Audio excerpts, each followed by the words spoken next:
Tatimus salihat. Segala puja-puji hanya milik Allah Jalla wa'ala. Dengan nikmatnya sempurnalah berbagai macam kebaikan dan kebajikan. Salah satu nikmat yang telah Allah Jalla wa'ala anugerahkan kepada kita, Allah Jalla wa'ala masih memberikan kesempatan kepada kita untuk berjumpa dengan Ramadan tahun ini 1446 Hijriyah. Semoga Allah Jalla Jalaluh selalu memberikan petunjuknya dan hidayahnya kepada kita, sehingga kita selalu bersemangat untuk beramal dan untuk beribadah di bulan yang penuh dengan keberkahan ini, dan selalu melakukan ketaatan untuk Allah Jalla Jalaluh dan meninggalkan segala macam yang berbentuk maksiat dan perbuatan dosa. Wa usalli wa usallim ala nabiyil karim Muhammad bin Abdullah wa ala alihi wa sahbihi ajmain. Salawat dan salam selalu tercurah kepada Nabi kita Muhammad sallallahu alaihi wasallam, Nabi yang telah menyampaikan amanah Allah, Nabi yang telah mengajarkan kepada kita tentang iman dan Islam, sehingga kita bisa merasakan manisnya keimanan dan lezatnya keislaman. Nabi yang telah bersabda dan memberikan wejangan kepada kita berkaitan tentang puasa Ramadan dan qiyam Ramadan. Man shama Ramadana imanan wa ihtisaban ghufira lahu ma taqaddama min dzambih. Barang siapa yang sanggup untuk melaksanakan puasa Ramadan dengan penuh keimanan dan mengharapkan pahala di sisi Allah Jalla Jalaluh, maka dosa-dosanya diampuni oleh Allah Jalla wa'ala. Dan barang siapa yang sanggup untuk menghidupkan malam-malam Ramadan dengan ibadah salat malam, apapun namanya, kadang diistilahkan tahajud, kadang diistilahkan tarawih, kadang diistilahkan qiyamul lail, terkadang juga diistilahkan qiyam Ramadan, sama dengannya adalah salat malam.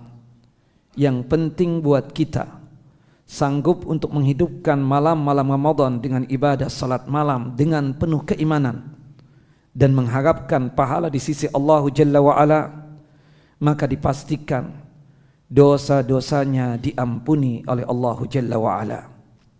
Hadis sahih dikeluarkan oleh Al-Imam Al-Bukhari dan juga oleh Al-Imam Muslim dari hadis sahabat yang mulia Abu Hurairah radhiyallahu an. Bapak dan Ibu yang dimuliakan oleh Allah Jalla wa'ala, Majlis Taklim Masjid At-Tin yang sedalam lindungan dan penjagaan Allah Jalla wa'ala. InsyaAllah pada kesempatan kali ini kita akan membahas tentang golongan yang diizinkan untuk tidak berpuasa dikarenakan ada alasan yang syar'i sehingga membuat dia tersebut tidak berpuasa. Pembahasan ini bermula dari satu ayat dalam surah Al-Baqarah, surah yang kedua, ayat 184. Ayat 184 yang dimana Allah Jalla wa'ala berfirman, faman kana minkum maridan aw ala safarin fa iddatum min ayyamin ukhar wa 'alal ladzina yutiqunahu fidyatun ta'amu miskin. Barang siapa yang sakit yang membuat dia tersebut tidak sanggup untuk berpuasa, maka diizinkan dia untuk tidak berpuasa, tapi nanti diqadha, dibayar setelah selesainya Ramadan. Barang siapa yang melakukan safar, ketika safar dia tidak sanggup secara fisik untuk berpuasa, maka tidak mengapa dia tersebut untuk tidak berpuasa, tapi sekembalinya dia ke kotanya, ke negerinya, ke daerahnya, setelah selesai Ramadan wajib untuk diqadha dan dibayar utang puasanya. Termasuk juga bagi mereka yang sudah tidak sanggup lagi berpuasa, maka diganti utang puasanya dengan membayar fidyah. Kalau kita gabungkan antara ayat yang termaktub dalam surah Al-Baqarah ayat 184 dan juga hadis-hadis Nabi, maka golongan yang diizinkan untuk tidak berpuasa tersebut menjadi 6 golongan. Menjadi 6 golongan. Nah, yang pertama adalah al-marid, orang yang sakit. Sakit yang memang membuat dia tidak sanggup untuk melaksanakan ibadah siam atau ibadah puasa. Lemah secara fisiknya. Yang kedua, musafir. Musafir yang memang tidak sanggup secara fisiknya untuk melaksanakan ibadah siam pada saat dia melakukan perjalanan jauh atau safar. Yang ketiga, lansia, orang-orang yang sudah tua, baik laki ataupun perempuan, yang memang sudah lemah secara fisik, tidak sanggup untuk berpuasa. Adapun lansia yang masih kuat secara fisik, maka dia tetap wajib untuk melaksanakan ibadah siam atau ibadah puasa. Kemudian dikuatkan lagi dengan hadis-hadis Nabi SAW. Yang golongan yang keempat adalah perempuan haid dan nifas. Berdasarkan hadis dari Ibunda Aisyah radhiyallahu anha dan hadis dari Abu Sa'id Al-Khudri radhiyallahu an. Karena kita tahu haid dan nifas itu salah satu dari pembatal ibadah siam. Yang kelima, perempuan yang hamil. Yang keenam, perempuan yang menyusui. Insya Allah kita akan bahas satu persatu berkaitan tentang 6 golongan ini. Nah, yang pertama, kalau kita mencoba untuk membagi lagi ya secara singkat. Nah, bahwasannya ada golongan yang dibolehkan dia tersebut untuk berbuka dikarenakan alasan yang sakit.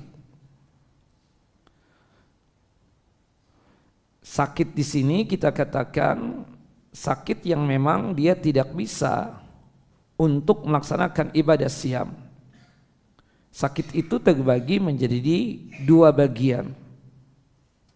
Ada yang sakit sifatnya ringan, dan kalau toh dia berpuasa maka tidak mengganggu fisiknya dia masih kuat untuk berpuasa.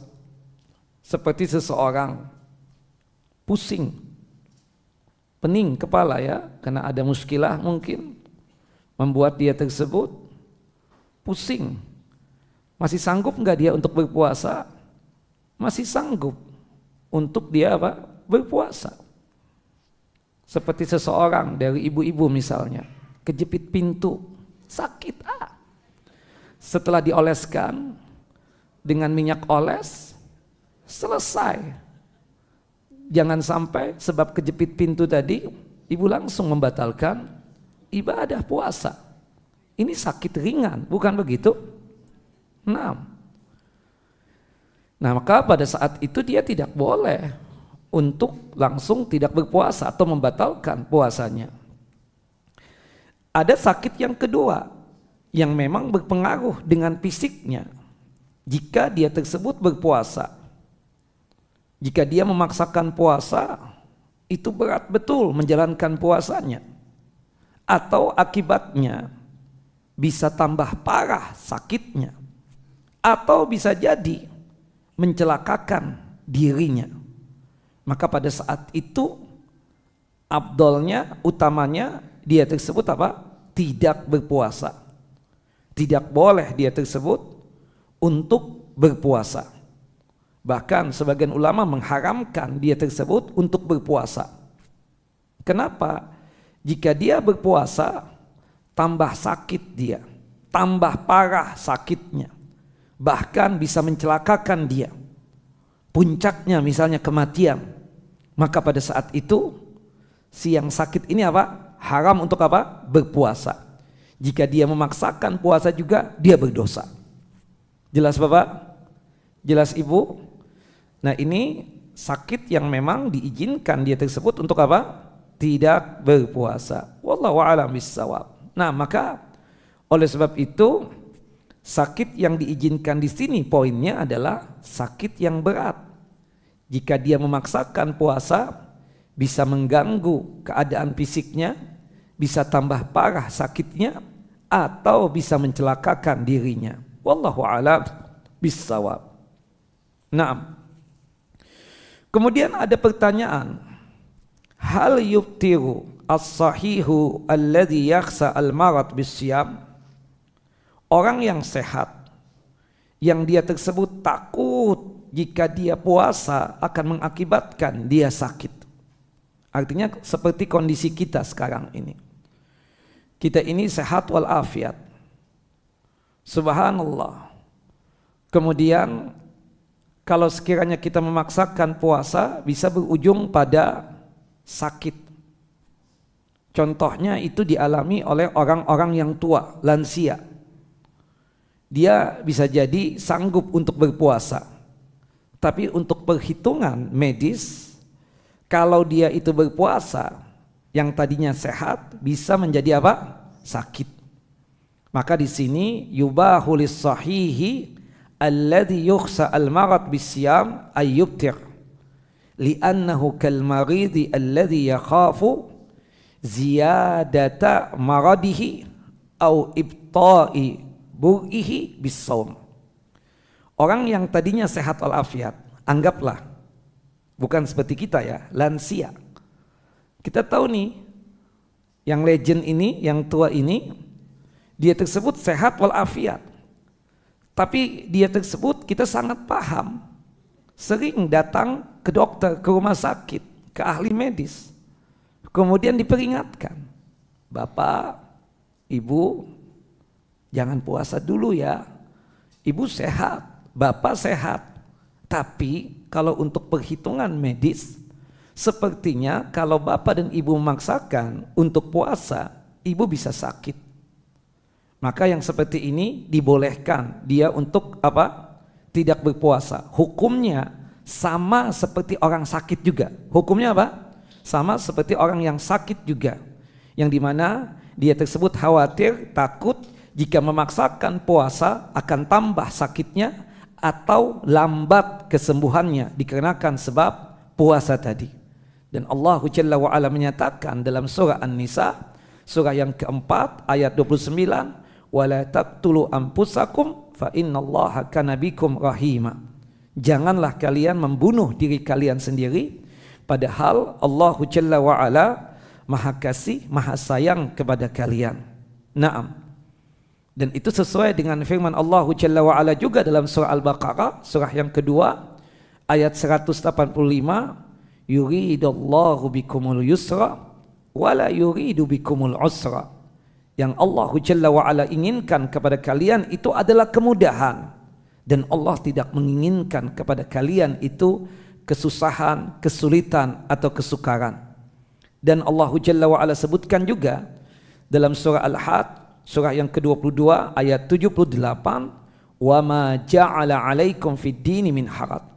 Allah Jalla wa Ala tidaklah menjadikan agama ini buat kalian berat dan susah untuk menjalankannya. Nah di sini bagi mereka yang lansia tadi, anggaplah seperti ibu-ibu ini kan, kita katakan mungkin dia sudah ada biang penyakit atau pernah mengalami sakit. Menurut konsultasinya dengan dokter atau ahli medis, jika dia memaksakan untuk puasa, bisa jadi dia sakit lagi. Seperti itu.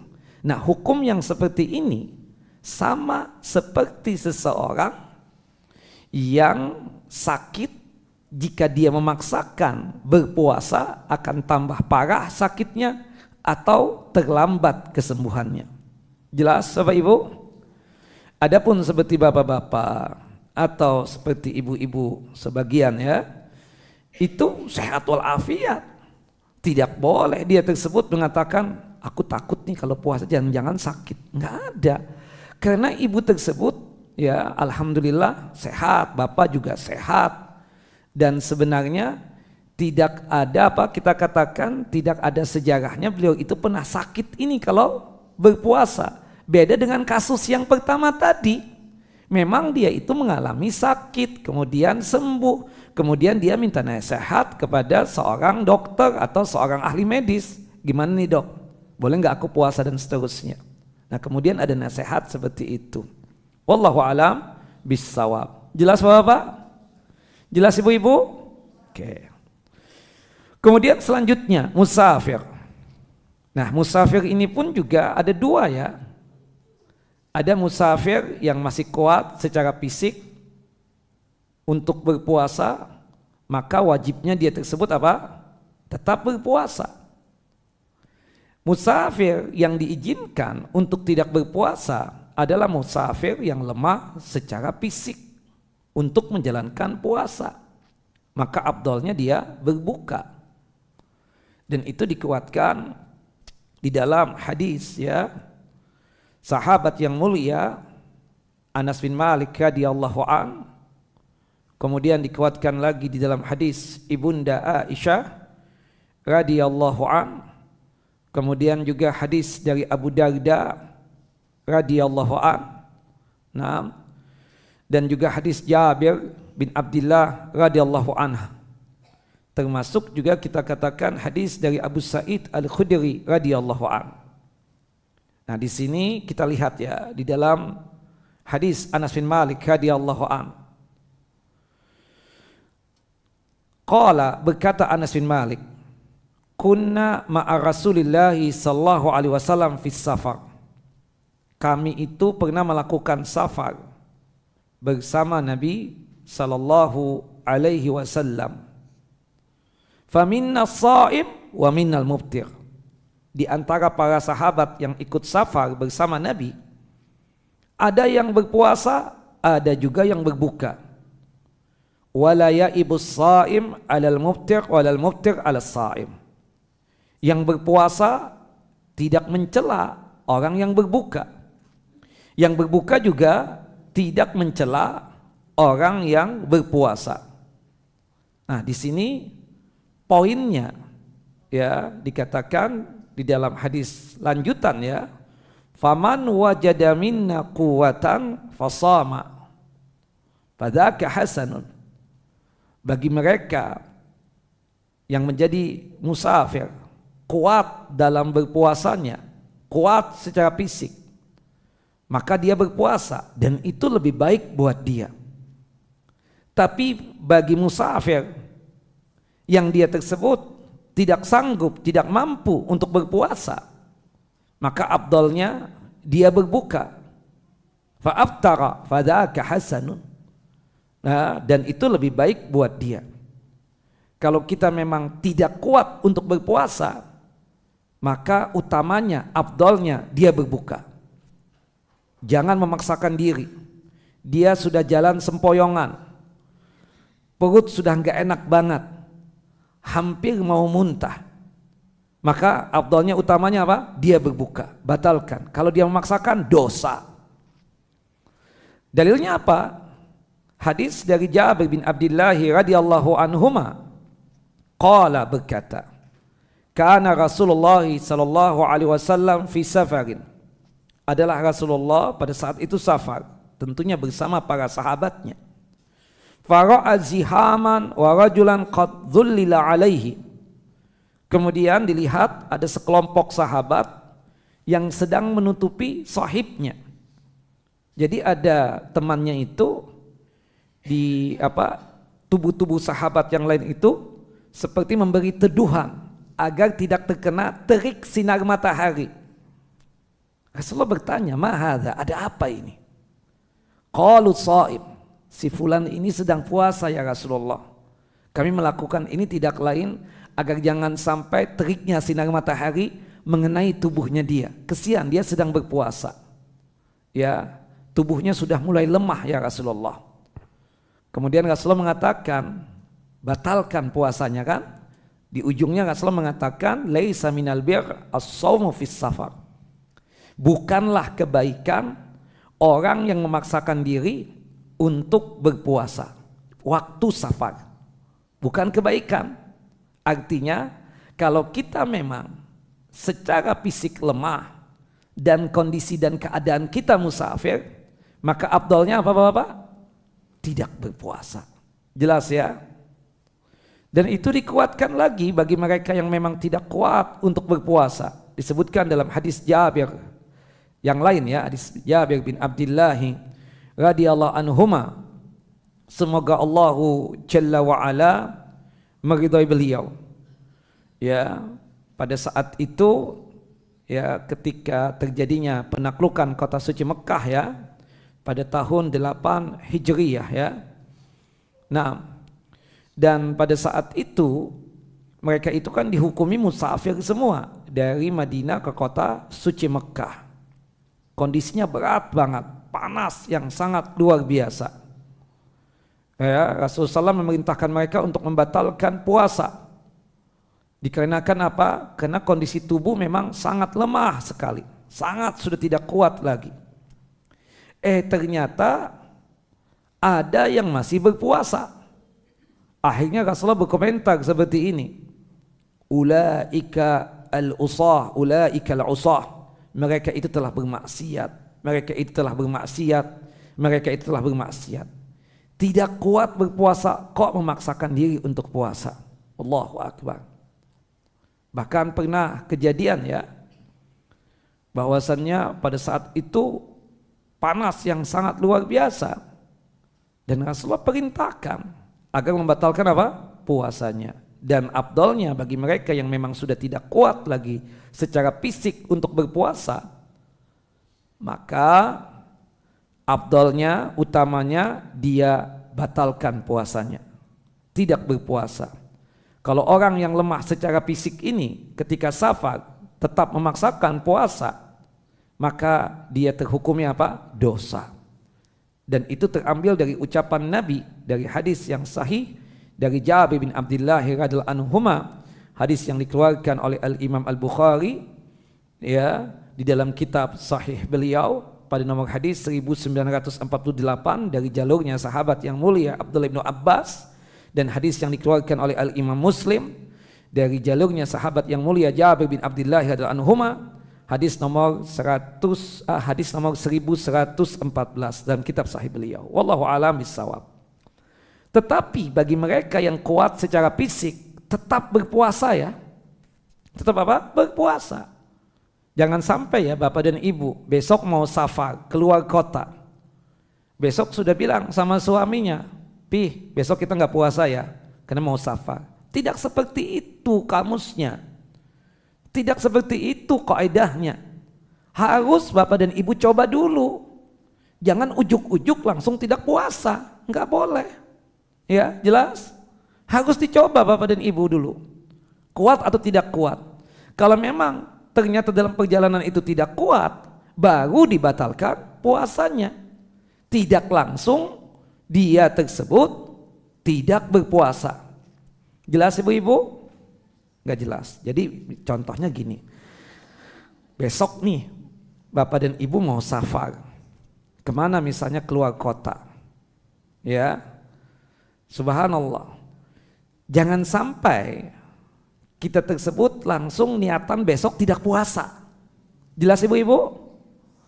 Harus bersahur juga nggak dulu Ustaz? Bersahur dulu, coba dulu. Jangan-jangan dia kuat secara fisik untuk berpuasa, ternyata aman aja, ternyata kuat aja fisik, berarti apa? Wajib dia teruskan apa? Berpuasa.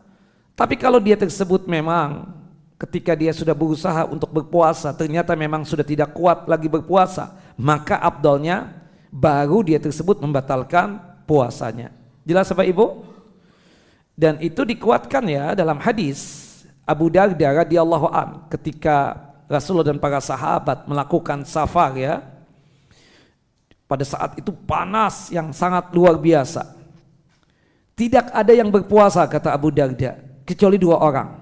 Wa ma fina shaimun illa ma kana minan Nabi SAW wa ibni Rawahah.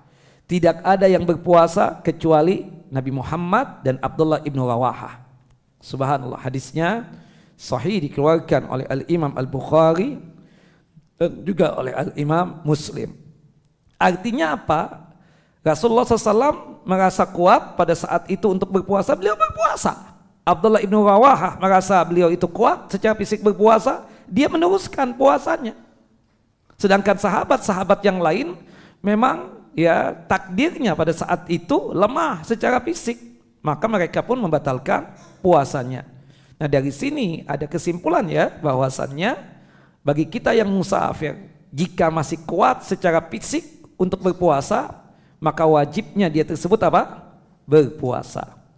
Dan itu dikuatkan lagi dalam hadis Ibunda Aisyah radhiyallahu anha. Ada seorang sahabat Nabi namanya Hamzah bin Amr al-Aslami. Hamzah bin Amr al-Aslami ini hobinya puasa. Enak banget nih. Bukan hobinya main bola nih Pak, hobinya puasa. Dia itu ketika safar pun juga berpuasa. Nah, dia bertanya kepada Nabi SAW, ya Rasulullah, a'asumu fis safar, boleh enggak aku berpuasa ketika safar? Wa kana katsirus siyam, beliau itu hobinya apa? Berpuasa. Faqala Rasulullah SAW, in syi'ta fasum, jika antum ingin puasa monggo silahkan. Wa in syi'ta fa'abtir, jika engkau tidak ingin berpuasa ya enggak apa-apa. Nah, dari sini kita katakan ketika kita safar misalnya, kemudian ada keinginan untuk puasa sunnah, entah dia puasa Senin Kemis atau Ayyamul Bid, boleh tidak? Boleh. Kita katakan jika dia memang kuat secara fisik dengan ungkapan Nabi kepada Hamzah bin Amr al-Aslami tadi, jika antum ingin puasa silahkan, jika antum ingin berbuka tidak mengapa. Yang demikian bukan berarti kalau kita nanti safar untuk puasa sunnah mutlak terlarang, tidak seperti itu kaidahnya. Wallahu a'lam bissawab. Jelas Bapak Ibu? Nah ini ya kaidah-kaidah yang berkaitan tentang masalah musafir. Kemudian selanjutnya ya disebutkan berkaitan tentang masalah musafir tadi ya, sekali lagi kuat atau tidak kuat kita harus apa? Coba terlebih dahulu. Jangan langsung apa? Dia tidak berpuasa, harus dicoba terlebih dahulu. Nah, kalau misalnya dia mampu secara fisik untuk berpuasa, maka dia tetap apa? Wajibnya dia berpuasa. Tapi kalau memang lemah secara fisik dan dia sudah berusaha, maka afdalnya dia berusaha apa? Berbuka. Wallahu a'lam bissawab. Nah, tapi selanjutnya yang ketiga adalah lansia yang sudah tidak sanggup lagi berpuasa. Nah, umur berapa itu Ustadz? Ya tidak, tolak ukurnya bukan umur. Subhanallah. Kita pernah mendapatkan ada orang yang sudah umur 90 tahun. Seperti Anas bin Malik. Itu umur 90 tahun dia masih sanggup berpuasa. Masih sanggup untuk apa? Berpuasa. Misalnya di antara keluarga kita ada yang sudah umur 86 tahun atau 87 tahun masih sanggup berpuasa. Itu kan lansia juga. Tapi berhubung secara fisik masih kuat, maka wajibnya dia apa? Tetap berpuasa. Tapi kita mendapatkan ada orang yang umurnya baru 70 tahun. Secara fisik lemah, sakit-sakitan lagi. Nah, ini lansia yang diizinkan untuk tidak berpuasa. Jadi kaidahnya jelas. Lansia pun Bapak dan Ibu boleh tidak puasa jika memang dia lemah secara fisik, sudah tidak sanggup lagi untuk apa? Untuk berpuasa. Maka oleh sebab itu dikatakan di sini ajma'a al-ulama'u ala anna syaikha wal ajuza al-ajizina anis saum yajuzu lahuma al-fitr wala qada'a alaihima ya bahwasannya para ulama bersepakat orang yang sudah tua baik laki ataupun perempuan yang lemah secara fisik, lansia yang lemah secara fisik boleh tidak berpuasa dan tidak ada qadha untuknya dengan berpuasa, tapi diganti dengan apa? Fidyah. Yut'imani an kulli yaumin miskina. Hendaknya dia tersebut membayar utang puasanya itu dengan membayar fidyah, memberikan makan kepada golongan fakir dan miskin. Dan itu sesuai dengan firman Allah Jalla wa Ala di dalam surah Al-Baqarah, surah yang kedua ayat 184 yang kita bacakan tadi. Wa 'alal ladzina yutiqunahu fidyatun ta'amu miskin. Bagi mereka yang sudah tidak sanggup lagi untuk berpuasa, siapa mereka? Abdullah bin Abbas mengatakan itu adalah asy-syaikh wa syaikhatu la yastati'ani as-siyam. Orang yang sudah tua baik laki ataupun perempuan yang sudah tidak sanggup lagi untuk apa? Berpuasa. Huwa syaikhu al-kabiru wal mar'atu al-kabiratu la yastati'ani an yasuma fayut'ima makana kulli yaumin miskina. Orang yang sudah tua atau lansia baik laki ataupun perempuan yang tidak sanggup lagi berpuasa, maka hendaknya dia memberikan makan dalam setiap hari Ramadan tersebut kepada fakir miskin untuk mengganti dari puasanya tadi. Wallahu a'lam bissawab. Itu yang diistilahkan dengan istilah apa? Fidyah. Wallahu a'lam. Nah, ini golongan keberapa? Kita katakan ketiga. Kemudian yang keempat sekarang, perempuan haid dan nifas. Perempuan haid dan nifas jelas ya.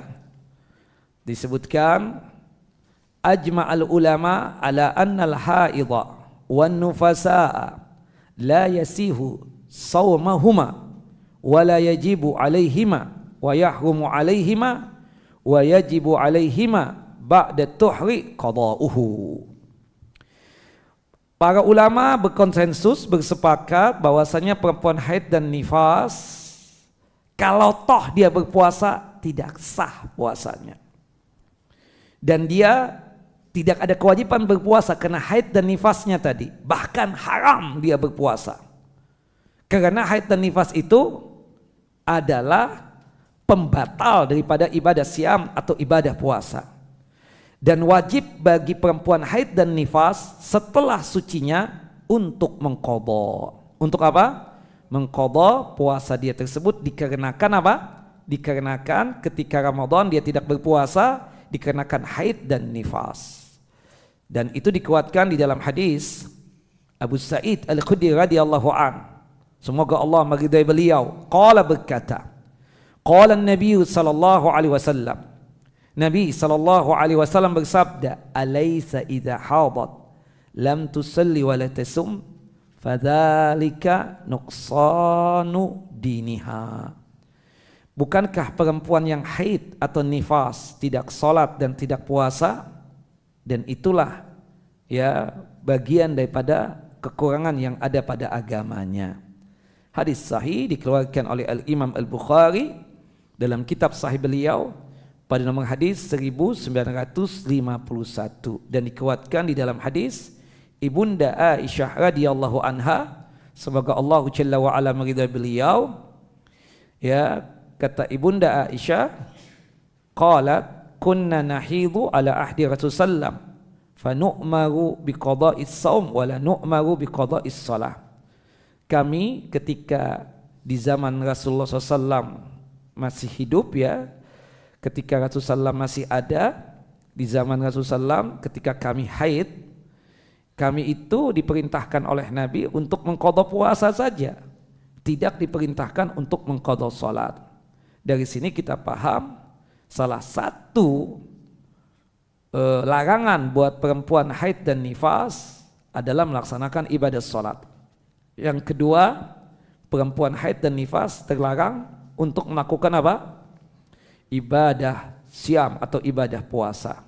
Cuma yang diqadha cuma sebatas ibadah puasa saja, sedangkan ibadah salat tidak ada qadha bagi perempuan haid dan nifas. Wallahu alam bissawab. Jadi yang diqadha cuma apa ibu-ibu? Puasa. Sedangkan salat diqadha enggak? Tidak. Wallahu alam.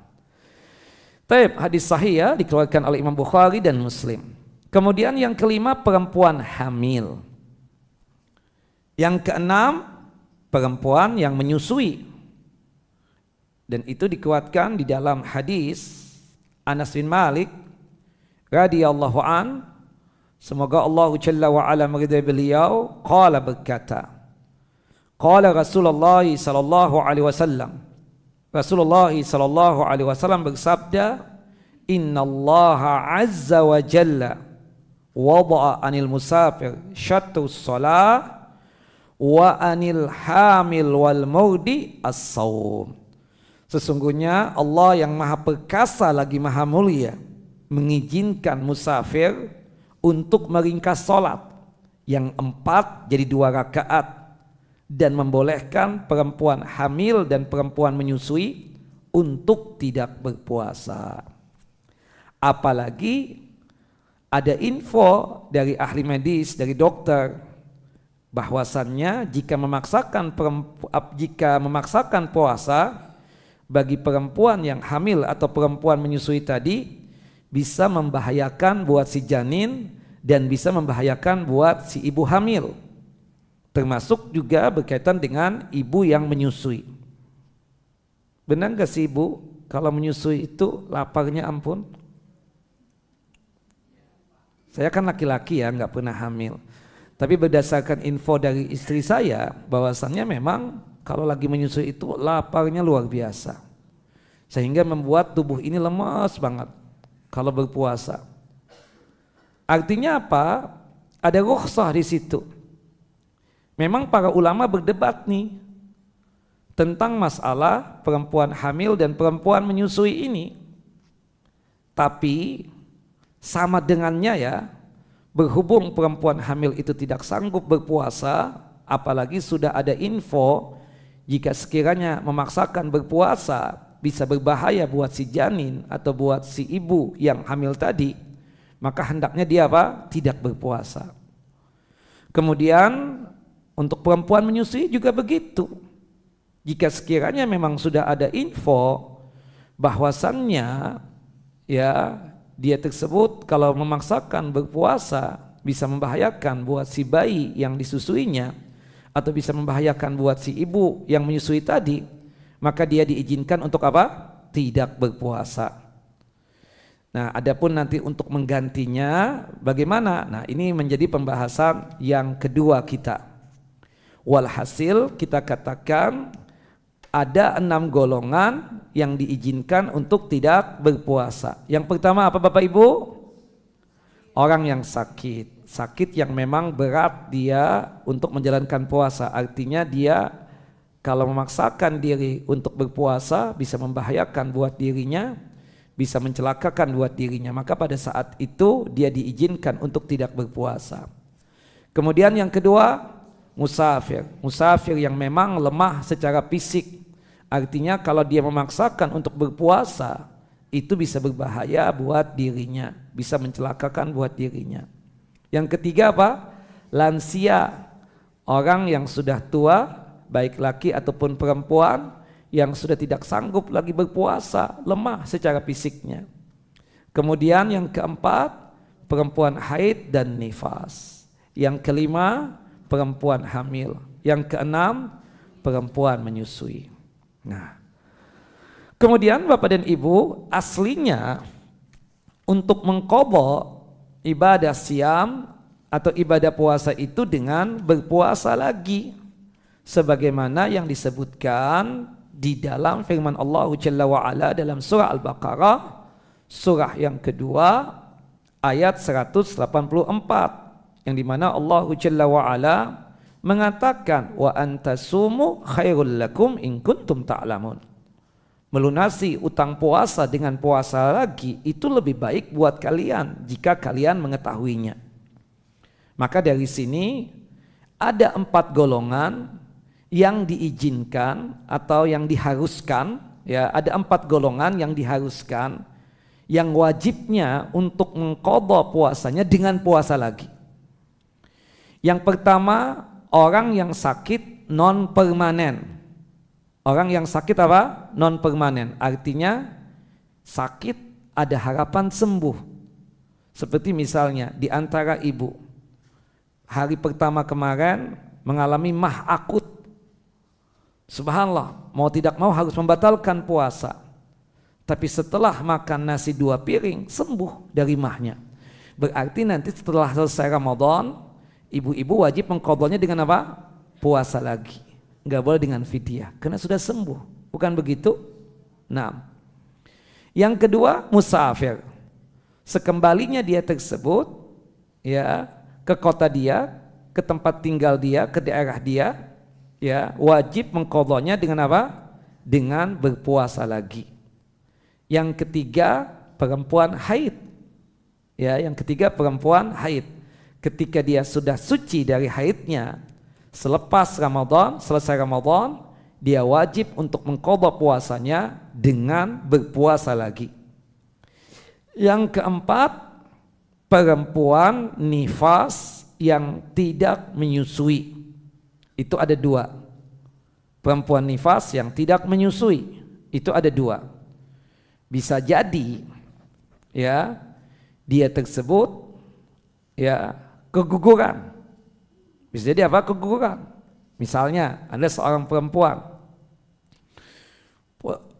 dia itu terlambat, kemudian dia tes pack, ternyata positif hamil.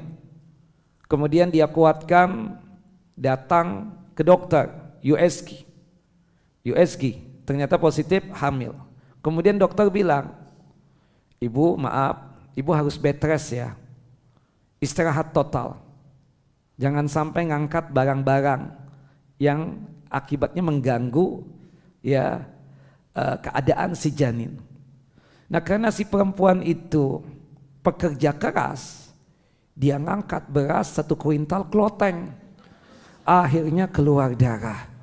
Nah, darah yang keluar tersebut apa? Itu adalah darah dari hasil keguguran tadi itu. Jelas ya ibu-ibu? Nah berarti itu darah apa? Darah nifas. Karena dia sudah positif hamil, sudah disuruh, sudah diperintahkan, sudah dianjurkan, ya, untuk bed rest, tapi ternyata enggak mau, tetap aja dia tersebut, ya, melakukan hal-hal yang terlarang tadi. Qadarallah, takdirnya dia keguguran. Nah, pas Ramadan ini lagi, berarti dia tersebut nifas enggak? Nifas kan, berarti dia puasa enggak? Tidak puasa kan? Nah, nanti selesai Ramadan, dia wajib untuk melunasi utang puasanya dengan apa? Puasa lagi, dengan qadha puasa, ya, jelas, dengan puasa lagi. Atau bisa jadi perempuan nifas, dia punya bayi, tapi berhubung itu perempuan takut gendut, takut gembrot, dia nggak mau untuk menyusui bayinya tadi, dia ganti dengan, ya, susu binatang, susu sapi, ya kan? Ya kan, benar nggak? Ya kan, susu sapi, benar kan? Seperti itu. Nah, berhubung dia tersebut tidak menyusui, berarti dia terhukumi perempuan nifas yang tidak menyusui, ya kan? Berarti nanti ketika selesai Ramadan, dia wajib untuk melunasi utang puasanya dengan apa? Dengan puasa lagi. Jelas ibu-ibu? Jelas nggak bu? Kayaknya ibu nggak terima ya? Iya kan? Jadi perempuan nifas itu ada 2. Dia mau menyusui atau tidak. Kalau dia menyusui, berarti nanti dia bisa bayar dengan fidyah. Tapi masalahnya dia tidak mau untuk menyusui. Ya takut gendut tadi, ya, seperti itu. Subhanallah, memang itu sesuatu yang menjadi sunnatullah, ya. Kalau menyusui itu pasti apa? Nah, itu tadi, ya. Seperti itu. Wallahu a'lam bishawab. Taib. Nah, berhubung dia tidak mau untuk menyusui bayinya, dia ganti dengan susu sapi tadi, ya. Subhanallah, maka nanti selesai Ramadan ketika dia sudah suci daripada nifasnya, maka dia wajib untuk mengqadha puasa dengan apa? puasa lagi. Jelas ibu-ibu, bapak-bapak? Jadi ada 4 golongan yang wajib melunasi utang puasa dengan puasa lagi. Yang pertama, orang yang sakit non permanen, artinya masih ada harapan sembuh. Wajib mengqadha ya puasanya dengan berpuasa lagi. Yang kedua, musafir, ya. Yang ketiga, perempuan haid. Kalau sudah suci, wajib dia untuk melunasi utang puasanya dengan berpuasa lagi. Yang keempat, perempuan nifas yang tidak menyusui. Wallahu a'lam bissawab. Nah, jika sekiranya dia tersebut, tidak bisa untuk melunasi utang puasa dengan berpuasa lagi, maka diganti dengan fidyah. Sebagaimana yang Allah Jalla wa Ala firmankan dalam surah Al-Baqarah pada ayat yang sama, ayat 184, wa 'alal ladzina yutiqunahu fidyatun ta'amu miskin. Bagi mereka yang sudah tidak sanggup lagi berpuasa, maka untuk mengganti utang puasanya dengan membayar apa? Fidyah. Fidyah itu memberikan makan kepada golongan fakir dan miskin. Nanti kita akan jelaskan teknisnya, ya. Nah, ada 4 golongan juga yang mereka tersebut diizinkan untuk mengganti pelunasan utang puasanya dengan membayar fidyah. Yang pertama, orang yang sakitnya permanen. Kapan sembuhnya wallahu a'lam, hanya Allah yang maha mengetahui. Sakitnya menahun. Sakitnya apa? Menahun. Maka pada saat itu dia boleh mengganti utang puasanya dengan membayar apa? Fidyah. Jelas Bapak Ibu?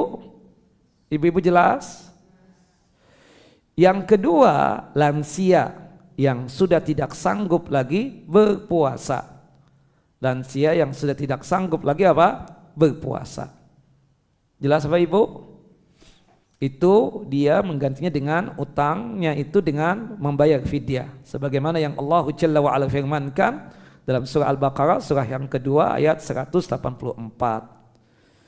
Yang ketiga, perempuan hamil. Yang keempat, perempuan menyusui. Nah, memang kita mengakui untuk perempuan hamil dan perempuan menyusui ini dalam masalah pelunasan utang puasanya terbagi menjadi 3 pendapat. Terbagi menjadi berapa? 3 pendapat. Ada pendapat yang pertama, pendapatnya ekstrim banget. Itu perempuan hamil selain berpuasa juga bayar fidyah. Jadi fidyah dulu, nanti baru puasa kata mereka. Nah, tapi secara hujjah, secara dalil tidak ada yang seperti itu. Ada yang berpendapat yang demikian. Kata mereka alaihima al-qadha wal it'am an kulli yaumin miskina. Jadi dua-duanya. Oke ya. Pendapat yang kedua, ini pendapat mayoritas ulama ya, alaihima al-qadha faqat. Bahwasanya mereka itu cukup mengqadha dengan puasa saja. Jadi utang puasanya dibayar dengan puasa lagi untuk perempuan hamil dan perempuan menyusui. Pendapat yang ketiga, alaihima al-it'am faqat dunal qadha. Pendapat yang ketiga ini cuma mengatakan bagi perempuan hamil dan perempuan menyusui cukup fidyah saja, mengasihkan, memberikan makan kepada golongan fakir dan miskin tanpa membayarnya dengan puasa lagi. Nah, ini pendapat Abdullah bin Abbas, Abdullah bin Umar bin Khattab radhiyallahu anhuma. Kemudian ini mazhab Ishaq dan dipilih oleh Syekh Nasir Albani rahimahullah rahmatan wasi'ah. Menurut ibu-ibu, dari 3 pendapat tadi, yang mana yang lebih mudah buat ibu? Bapak-bapak gimana? Saya pun memilih pendapat yang ketiga, bukan karena apa-apa, karena dalil. Ya. Bukan karena masalah mencari mudahnya. Pendapat yang pertama tadi mengatakan perempuan hamil dan menyusui itu wajib qadha dan wajib fidyah juga. Kalau pendapat yang kedua wajib qadha, puasa saja. Artinya melunasinya dengan puasa saja tanpa fidyah. Yang menjadi pertanyaan saya selalu itu kapan puasanya? Oke ya. Kita tahu habis hamil ngapain Bu? Menyusui. Menyusui itu paling lama 2 tahun. Dan kita sangat paham dong, melunasi utang puasa itu durasi waktunya berapa? 11 bulan. Dari tanggal 2 Syawal sampai akhir Sya'ban. Kapan puasanya? Oh nanti, kalau dia sudah tidak hamil dan tidak menyusui lagi. Bayangkan ustadz dan ustazah, ini perempuan setiap tahun produksi. Kapan puasanya? Bukan begitu Bapak Ibu? Oh nanti kalau sudah menopause, kalau sudah tidak haid lagi. Ustadz, ustazah yakin ini perempuan setua itu nanti dia. Iya kan? Jadi kapan melunasinya? Dan kita tahu banget kan, status fidyah itu sebagai pengganti daripada puasa. Kalau nggak bisa puasa, ganti dengan fidyah. Kan seharusnya begitu. Nah, jadi kapan puasanya? Nah, jadi akhirnya jadi akal-akalan nanti ya, seperti itu. Makanya Abdullah ibnu Umar itu punya putri lagi hamil, dia maksakan puasa, muntah-muntah. Kata Abdullah ibnu Umar, ya binti, anti puasa ya? Iya bah, batalkan puasamu. Nanti ganti aja dengan membayar apa? Fidyah. Nah saya lebih condong kepada pendapat yang ketiga, pendapat dari sahabat yang mulia Abdullah ibnu Umar bin Khattab radhiyallahu anhuma dan sahabat yang mulia Abdullah ibnu Abbas ya radhiyallahu anhuma, dan ini pendapat yang dipilih oleh Syekh Nasiruddin Albani rahimahullah rahmatan wasi'ah. Wallahu a'lam bissawab.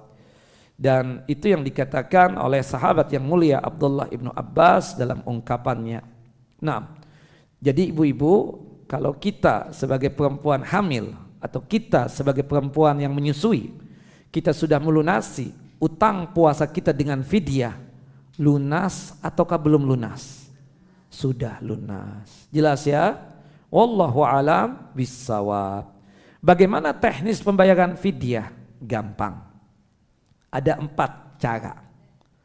Ada 4 cara teknisnya ya. Kemarin misalnya kita ingin, Bapak ya, kita ingin melunasi utang puasa abah kita. Kebetulan abah kita ini lansia pastinya dan sudah sakit-sakitan, beliau sudah tidak sanggup lagi puasa. Kita setiap hari kan berbuka puasa. Hari pertama bikin apa kemarin ibu-ibu? Oh ada nasi uduk Ustadz, kemudian ada kolak, kemudian ada kurma juga. Nah kemudian setelah itu kita kumpulkan tuh makanan yang kita berbuka puasa tadi, kita kirim kepada tetangga kita yang fakir, yang miskin. Niatan kita untuk melunasi ya utangnya abah kita kena lansia.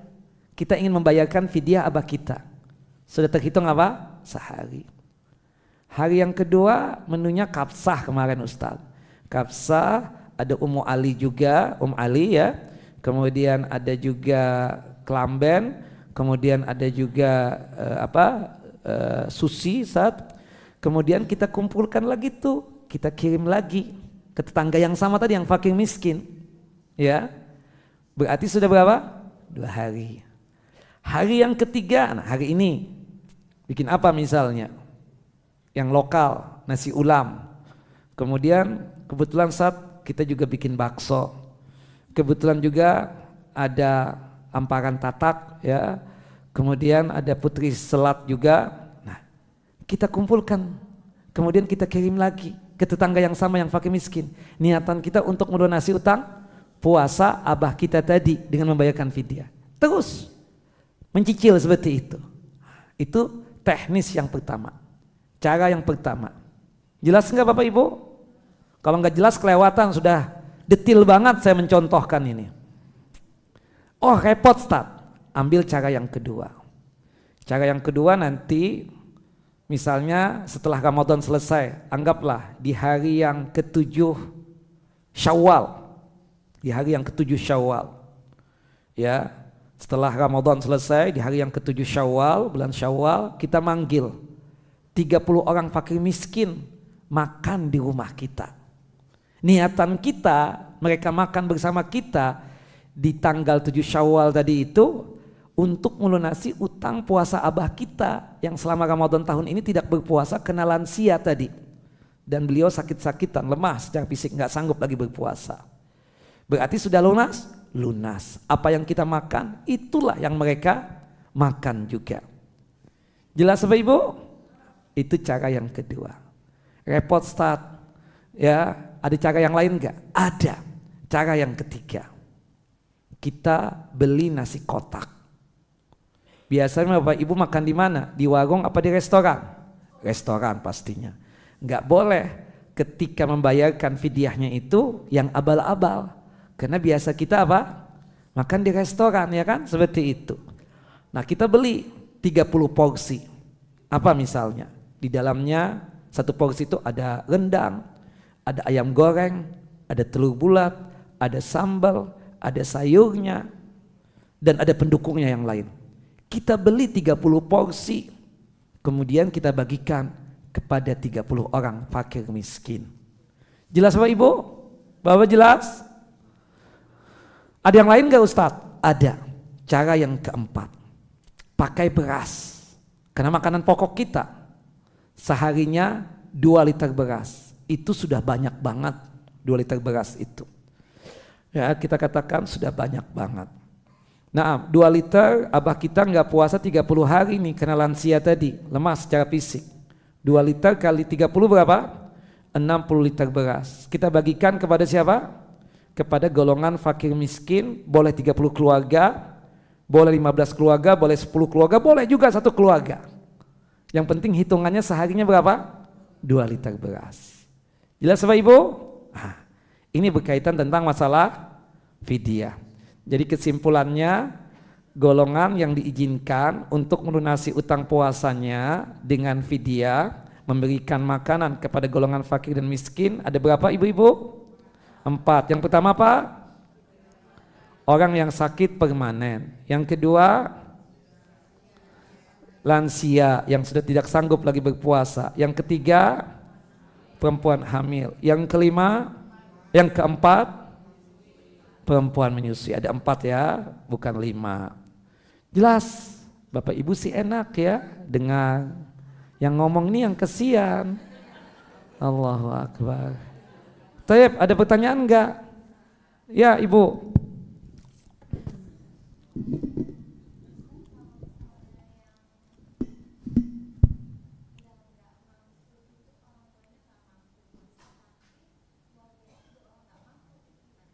Ibu yang bayarin. Karena ibu pakai nanya. Misalnya kan dicurhatin. Iya, aku nggak mampu nih. Abah kan nggak puasa. Berarti siapa yang membayarkan? Karena ibu yang dicurhati, ibu mampu secara finansial. Ibu bantu dia untuk membayarkan fidyah tetangga ibu tadi itu. Jelas Bu? Nah, ya ibu sumbang lah buat dia. Ya, beli nasi kotak tadi 30 porsi, sanggup dong ibu? Sanggup banget gitu loh. Wallahu a'lam bissawab. Seperti itu. Nah, seperti kasusnya apa? Perempuan apa? Seseorang yang terjatuh ke dalam pelukan istrinya di siang Ramadan. Kan wajib bayar kafarat kan? Yang bayar kafarat siapa Bapak Ibu? Dua-duanya atau suaminya saja? Hah? Suaminya aja. Yang salah suaminya, meskipun istri yang mengajak. Kenapa diiyakan? Seperti itu. Tetap yang salah adalah suami. Buktinya Rasulullah mengatakan, ketika sahabat itu mengatakan ya Rasulullah, waqa'tu ala imra'ati fi nahari Ramadan. Ya Rasulullah, aku terjatuh dalam pelukan istriku di siang Ramadan. Rasul cuma mengatakan apa? Kepada itu suami, i'tiq raqabah. Kamu ya bebaskan budak. Rasulullah kan enggak mengatakan kamu dan istrimu. Ada Rasul mengatakan itu? Enggak. Cuma si laki-laki tadi itu aja. Ini la atiqu ya Rasulullah. Aku enggak manggup. La astati'. Ini la atiq. Aku enggak sanggup. Dalam ayat yang lain ma ajid. Aku enggak punya. Kalau begitu sum syahraini mutatabi'aini. Berpuasalah 2 bulan berturut-turut. Rasul cuma ngomong sama siapa? Sama tuh suami, enggak bilang istri kamu juga ya? Enggak. Kemudian dia mengatakan, inilah atiquh ya Rasulullah, aku enggak sanggup. Yang 1 bulan aja kecolongan, apalagi yang 2 bulan. Subhanallah. Nah, kalau begitu kata Rasulullah SAW, at'im sittina miskina, kasih makan 60 orang pakai miskin. Oke ya? Rasul enggak ngomong tuh sama siapa? Istri kamu juga ya? Enggak dong, double dong jadinya. Enggak. 60 orang pakai miskin, kamu yang punya kewajiban. Ya Rasulullah.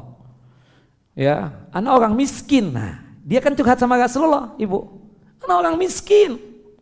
Gimana nggak mau ngasih makanan kepada mereka itu, yang 60 orang miskin itu? Kata Rasulullah, tunggu ya. Kemudian Rasulullah masuk ke rumahnya, kemudian kembali kepada sahabat tadi. Aina sa'il, mana tadi yang nanya?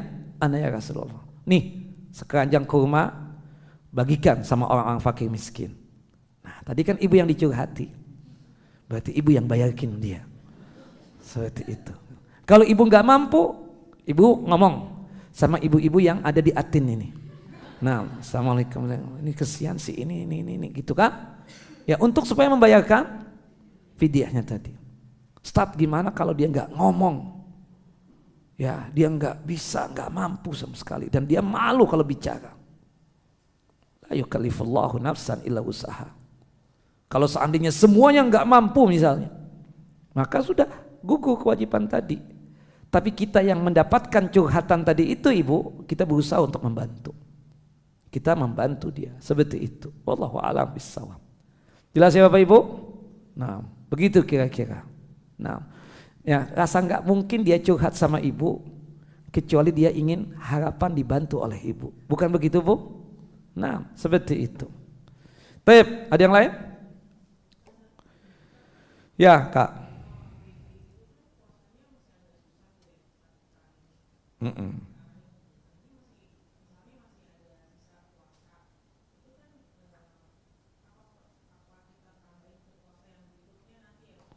Yang pertama, kita harus mendidik anak itu sedini mungkin, Bu.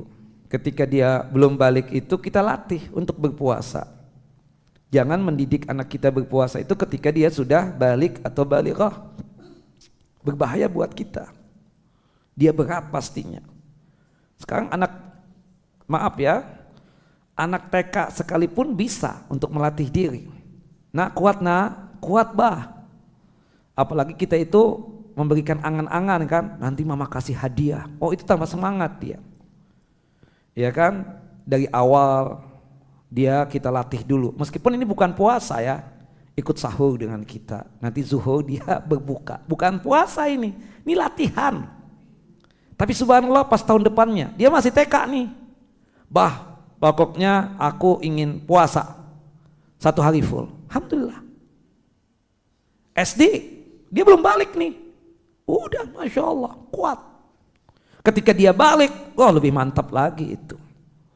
Nah, kesalahan kita itu baru menginformasikan kewajiban itu ketika dia sudah balik. Itu masalah buat kita. Seharusnya kita menginformasikan kewajiban tadi, termasuk masalah puasa Ramadan, sedini mungkin. Sama seperti melaksanakan ibadah sholat kan. Kita latih anak kita itu untuk melaksanakan ibadah sholat. Ketika dia sudah balik atau balighah, paham, ngerti, ini kewajiban anak, ini kewajiban saya harus sholat. Begitupun juga puasa. Nah, semoga Allah Jalla wa'ala memberikan kemudahan buat ibu untuk mendidik putra dan putrinya. Amin ya rabbal alamin. Seperti itu. Baik. Saya mau, ya Bang, monggo silakan Pak. Bismillah. Assalamualaikum warahmatullahi wabarakatuh. Waalaikumsalam warahmatullahi wabarakatuh. Yang bertanya Ustaz mengenai fidyah Ustaz yang tadi. Nah, seseorang nggak puasa terus dia wajib bayar fidyah. Nggak apa dulu alasannya dia bayar fidyah itu? Misalnya sakit menahun. Sakitnya menahun, oke, fine. Terus kan wajib bayar fidyah. Nah, bayar fidyahnya itu pas Ramadan, pas waktu buka puasa. Boleh nggak diniatin ini untuk bayar fidyah sekarang untuk buka puasa? Bang, tadi aku udah nih diulang nih gimana rewan lagi ya kan seperti itu. Nah, Aku tadi sebutkan ada berapa? Ada 4 kan teknisnya tadi. Salah satunya yang antum sebutkan tadi itu. Boleh enggak? Yang aku bilang tadi, hari pertama bikin nasi uduk, ada kolak. Yang kedua bikin nasi mandi. Ada makanannya juga ya kan? Seperti itu, kita kirim lagi ke orang yang sama yang fakir miskin. Yang ketiga tadi bikin nasi ulam ya. Ada hamparan tatak juga, ada putri salju juga, kita katakan ada putri selat dan ada makanan yang lainnya lah, kurma juga ada. Kita kirim lagi ke orang yang sama. Seperti itu. Ya untuk berbuka puasanya misalnya. Bolehkah seperti itu? Nggak ada masalah. Tapi niatan kita pada saat memberikan itu makanan tadi untuk berbuka puasanya, sekaligus kita niatkan untuk melunasi apa? Utang puasa abah kita yang lansia tadi, yang sudah tidak sanggup lagi berpuasa. Itu kan teknis yang pertama tadi itu. Wallahu a'lam. Nah, dapat 2 pahala Ustaz ya. Hah? Dapat 2 pahala. Mudah-mudahan, tapi jangan bakhil lah. Tambahin lagi lah ya. Seperti itu. Nah, kita kan pinginnya yang kalau akhirat kayaknya irit banget gitu loh. Seperti itu. Tapi kalau berkaitan dengan dunia kita kayaknya ini juga. Mudah-mudahan dapat pahala ya, seperti itu. Itu satu lagi Ustaz. Mudah-mudahan dapat pahalanya 2 kan, seperti itu. Selain membayar fidyahnya juga membukakan orang berpuasa tadi. Mudah-mudahan. Nah, satu lagi misalnya ada orang tua waktu masa hidupnya dia nggak puasa karena malas berpuasa. Tapi sudah tiada. Nah itu sebagai anaknya itu apakah wajib mengqadha atau membayar fidyah? Memohonkan ampun dari Allah Jalla wa Ala agar kedua orang tua kita tadi yang selama hidupnya tidak berpuasa diampuni dosa-dosanya oleh Allah Jalla Jalaluh. Cukup doa, istighfar dan bertaubat. Dan mudah-mudahan mereka itu sebelum meninggal dunia sudah bertaubat dari hal itu. Dan kita sebagai anaknya tahu, nih abah nggak puasa nih misalnya, dia sudah meninggal gimana? Kita berdoa kepada Allah agar abah kita diampuni dosa-dosanya oleh Allah Jalla Jalaluh. Seperti itu. Kemudian untuk memantapkan lagi, kalau bisa antum bersedekah atas nama abah antum tadi, bukan karena dalam rangka fidyah, tidak, cuma sekedar untuk transfer pahala saja. Karena kan ada seorang sahabat Nabi berdasarkan hadis dari Abu Hurairah radhiyallahu an, abahnya meninggalkan harta yang banyak. Kemudian abahnya nggak berwasiat apa-apa. Dia datang ke Rasulullah, ya Rasulullah, abah meninggalkan harta yang banyak. Jika aku ambil sedikit dari harta warisan abah tadi yang diwariskan kepadaku untuk bersedekah buat abahku, sampai enggak pahalanya bermanfaat enggak buat abahku, yang selanjutnya diampuni enggak dosanya? Kata Nabi, ya sampai pahalanya insya Allah diampuni dosa-dosa beliau tersebut. Seperti itu ya, insya Allah diampuni apa? Dosa-dosanya, seperti itu. Wallahu a'lam bissawab. Makanya kan dalam hadis Abu Hurairah yang lain, ada seseorang yang masuk surga, dia keheranan mendapatkan nikmat surga yang luar biasa. Dia pun bertanya kepada Allah Jalla wa Ala, Rabbi anna li hadhihi, ya Allah sebab apa aku mendapatkan nikmat yang sangat luar biasa ini? Yuqalu lahu, dikatakan kepada dia, bistighfari laka waladika, ya, bistighfari waladika laka, ya, anakmu yang saleh, anakmu yang salehah selalu memintakan ampunan untuk engkau agar Allah mengampuni dosa-dosamu. Seperti itu. Bistighfari waladika laka, anakmu yang saleh dan salehah selalu berdoa memohon ampun kepada Allah Jalla wa Ala agar Allah mengampuni dosa-dosanya. Sebab ini engkau tersebut dimasukkan ke dalam jannah ini. Nah, itu tugas kita sebagai anak. Seperti itu. Wallahu a'lam bissawab. Naam. Afwan. Saya ada pertanyaan. Ini kan ceritanya ada perempuan hamil. Kita kan tahu melunasi utang puasa itu berapa bulan tadi? 11 bulan. Dari tanggal berapa? 2 Syawal sampai akhir Sya'ban. Dosa enggak kalau seorang perempuan yang haid tadi ketika Syawal dia belum lunasi? Nanti dia gampang deh. Dosa enggak? Masuk Dzulqa'dah, ntar deh. Masih banyak waktu. Iya kan? Dzulhijjah hamil. Misalnya ya. Pertanyaan saya, tuh perempuan boleh nggak bayar fidyah? Kenapa boleh? Kok nggak tahu jawabannya? Oh, boleh-boleh aja. Kenapa boleh? Karena syarat untuk bayar fidyah itu sudah ada pada dirinya, yaitu apa? Hamil tadi itu. Wallahu a'lam bissawab. Taib. 5 menit lagi. Ada pertanyaan? Ya bang. Anak kecil. Ustadz, kalau bayar fidyah itu boleh lewat perantara? Perantara misalnya? Jadi kita ngasih barangnya ke orang, nanti orangnya ngasih ke fakir miskin. Boleh, nggak apa-apa. Teknis saja itu, masalah teknis boleh. Seperti itu. Misalnya nitip sama abang kita ini, bang nitip ya, kalau ada yang orang fakir miskin, ini fidyah buat abahku. Oh ya, siap. Nah, kayak di masjid kan ada panitia, zakat fitrah, fidyah, zakat mal dan seterusnya. Nah mereka itu apa? Menjadi perantara kita kan untuk membayarkan apa yang kita inginkan tadi. Wallahu a'lam bissawab. Boleh banget. Nah. Taib Bapak dan Ibu yang dimuliakan oleh Allah Jalla wa ala. Ada yang lain?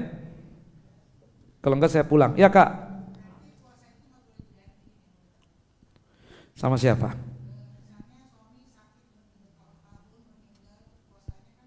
Enggak. Dia kan kita bayarkan fidyah kalau kasus seperti itu. Kemudian kecuali puasa nazar. Umi kita nazar nih. Qadar Allah belum bayar nazarnya puasa tadi itu. Keburu meninggal. Kita tahu umi kita itu dia bernazar jika tanahnya yang ada di sana laku, dia ingin puasa 1 hari. Tanah laku udah. Tapi umi nggak sempat menjalankan puasa nazarnya tadi. Keburu meninggal. Nah kita yang tahu itu wajib melunasi utang puasa nazarnya yang 1 hari tadi itu.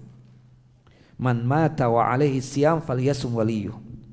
Barang siapa yang meninggal dunia dan dia punya kewajiban utang puasa nazar ya, khususnya puasa nazar yang sepakat ulama itu, maka wajib ahli warisnya untuk melunasi utang puasa nazarnya tadi itu. Allahu a'lam bishawab. Kalau untuk puasa nazar. Puasa Ramadan itu ada perdebatan di kalangan para ulama, tapi yang paling tepat kita katakan fidyah saja. Wallahu a'lam bishawab. Nah.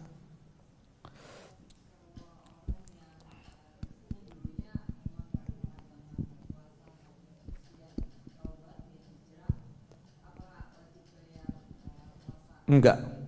Cukup bertaubat taubatan nasuha saja. Dia enggak tahu hitungannya berapa. Masa lalu dia penuh dengan kegelapan. Syukur dia tersebut berteman dengan ibu. Ibu ajak dia ke Masjid Atin ini untuk ikut kajian. Subhanallah dapat hidayah. Dia menangis di hadapan ibu. Gimana nih? Selama bertahun-tahun gak puasa. Bagaimana cara membayarnya? Baiknya Allah Jalla wa'ala.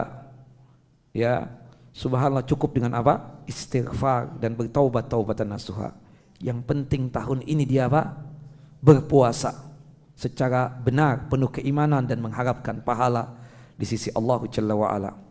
Tapi taubatan nasuha, betul-betul ikhlas, betul-betul dia tersebut azam, tekad bulat untuk tidak lagi melakukan perbuatan itu dosa. Kemudian yang terakhir, nadam rasa penyesalan. Kenapa ketika waktu muda itu enggak berpuasa, kan seperti itu. Penyesalan yang luar biasa. Dia bertaubat taubatan nasuha. Itulah yang disebut dengan taubatan nasuha. Insyaallah diampuni dosanya. Seperti itu. Wallahu a'lam bishawab. Nah. Terakhir satu lagi. Ya, Ibu. Boleh. Kenapa? Karena mereka golongan apa? Fakir dan miskin, ya. Seperti itu. Golongan fakir dan miskin. Jelas ya? Tapi kalau buat orang buka puasa boleh enggak? Kita katakan kalau yang buka puasanya orang fakir semua, boleh. Tapi masalahnya ketika buka puasa di tempat kita ini, di masjid kita ini, kan ada juga orang yang kaya kan berbuka puasa. Ada juga orang yang sanggup secara finansial. Janganlah ya kita berikan kepada orang yang betul-betul fakir dan miskin untuk fidyah kita tersebut seperti itu. Nah, Allahu a'lam bishawab. Jadi fidyah itu diberikan kepada orang-orang fakir dan miskin. Wallahu a'lam bishawab. Jadi untuk aman, ya kita berikan fidyah kita ke masjid untuk buka puasa, jangan ya, karena khawatir jangan-jangan di situ apa? Ada orang-orang yang kaya. Kebetulan dia mampir ke masjid kita untuk salat maghrib misalnya sekaligus berbuka puasa. Seperti itu. Karena fidyah itu diberikan kepada siapa? Orang-orang fakir dan miskin. Seperti itu ya, sasarannya itu harus tepat. Wallahu a'lam bissawab. Ustadz, boleh enggak fidyah kalau diganti dengan uang saja? Jangan. Tidak boleh. Kenapa? Sasarannya enggak tepat. Kan disuruh untuk ngasih makanan kan? Kalau kita kasih uang, bukannya dibelikan makanan, tapi dia ganti dengan beli pulsa. Seperti itu. Wallahu a'lam bissawab ya. Atau beli yang lainnya misalnya. Ya, lepas sasarannya, tidak sesuai dengan tujuan. Seperti zakat fitrah juga ya. Itu harus makanan. Harus apa? Makanan. Jangan diganti dengan uang. Jadi fidyah, zakat fitrah harus berwujud makanan pokok negeri setempat, seperti itu, supaya sasarannya itu jelas ya. Karena Allah memerintahkan apa? Wa 'alal ladzina yutiqunahu fidyatun ta'amu miskin. Memberikan makan kepada golongan fakir dan miskin. Berarti enggak boleh diganti dengan apa? Dengan fulus atau dengan uang. Uang itu apa? Dari mana Ustadz? Ya untuk beli minyaknya dan seterusnya. Kasih sedekah uang kepada dia. Makanannya tetap beras kita kasih. Kesian tuh dia, gimana Ustadz untuk makannya? Ibu kasih sedekah. Atau dari uang zakat mal ibu. Ya, untuk beli lauk pauknya misalnya ya kan. Untuk beli kompornya, gasnya, apalagi perabotan rumah tangganya. Ah, itu zakat mal. Jelas ya? Tapi makanannya ada enggak yang wujudnya? Ada Ustadz, beras sudah Ustadz. Anak kasih 1 kuintal malah. Oh, cukup banget itu. Nah, seperti itu. Jelas ya? Jadi untuk fidyah dan zakat fitrah harus berwujud apa? Makanan. Jangan diganti dengan uang. Seperti itu kira-kira. Wallahu a'lamu bissawab. Semoga Bapak dan Ibu selalu dalam lindungan Allah Jalla wa Ala, sehat walafiat, dimudahkan dalam masalah rizki dan nikmat, dipanjangkan umur di dalam ketaatan kepada Allah Jalla Jalaluh. Ya, sehingga kita bisa berjumpa dengan Ramadan tahun depan, terhindar dari musibah dan malapetaka, dijauhkan dari kesusahan dan kesulitan. Amin ya rabbal alamin. Allahumma sallimna ila Ramadan wa sallim lana Ramadan wa tasalmu minna mutaqabbalan. Sekedar nasihat ya. Ini kan kita sudah masuk Ramadan. Ada sebagian ulama yang menyarankan 3 doa supaya kita bisa mengisi hari-hari Ramadan kita itu dengan baik. Ya, karena doa kita kan mustajab selama Ramadan ini, mustajab. Yang pertama, kita memohon kepada Allah Jalla wa Ala agar bisa ya ketemu dengan yang namanya Lailatul Qadar. Ya, Allahumma balighna Lailatul Qadar. Ya Allah, sampaikanlah umur kami ini agar bisa berjumpa dengan apa? Lailatul Qadar. Allahumma balighna Lailatul Qadar. Yang kedua, kan salah satu janjinya Allah Jalla wa Ala kepada kita tentang Ramadan, ada dari kita ini yang terbebas dari siksa api neraka dan dimasukkan ke dalam jannah dan surganya Allah Jalla wa Ala. Maka doa ini tiap hari, tiap malam kita baca. Allahumma a'tiq riqabana. Ya Allah, bebaskanlah kami dari siksa api neraka dan masukkanlah kami ke dalam surga. Allahumma a'tiq riqabana. Ya, bagus lagi kalau kita tambah doakan orang tua. Allahumma a'tiq riqabana wa riqaba abaina wa ummahatina wa auladina wa dzurriyyatina wa ikhwanina wa akhawatina wa li jami'il muslimina wal muslimat. Naam. Kemudian yang ketiga, kita katakan ya, meskipun amalan kita ya sedikit, biasa-biasa saja, tapi kita berharap Ramadan tahun ini sebagai saksi kebaikan buat kita, bukan saksi keburukan buat kita. Kita ingin setiap amal ibadah yang kita kerjakan selama Ramadan ini betul-betul diterima oleh Allah Jalla wa Ala. Kita membaca doa apa yang dibaca oleh Nabi Ibrahim dan Nabi Ismail. Allahumma taqabbal minna innaka antas samiul alim. Allahumma taqabbal minna innaka antas samiul alim. Nah, jadi yang pertama kita katakan Allahumma balighna Lailatul Qadar. Yang kedua, Allahumma a'tiq riqabana. Nah, yang ketiga, Allahumma taqabbal minna innaka antas samiul alim. Barakallahu fikum wa sallallahu Nabi Muhammad wa ala ali Muhammad. Kita tutup kajian kita dengan masing-masing kita membaca doa kafaratul majlis. Subhanakallahumma wa bihamdika asyhadu an la ilaha illa anta astaghfiruka wa atubu ilaik. Assalamualaikum warahmatullahi wabarakatuh.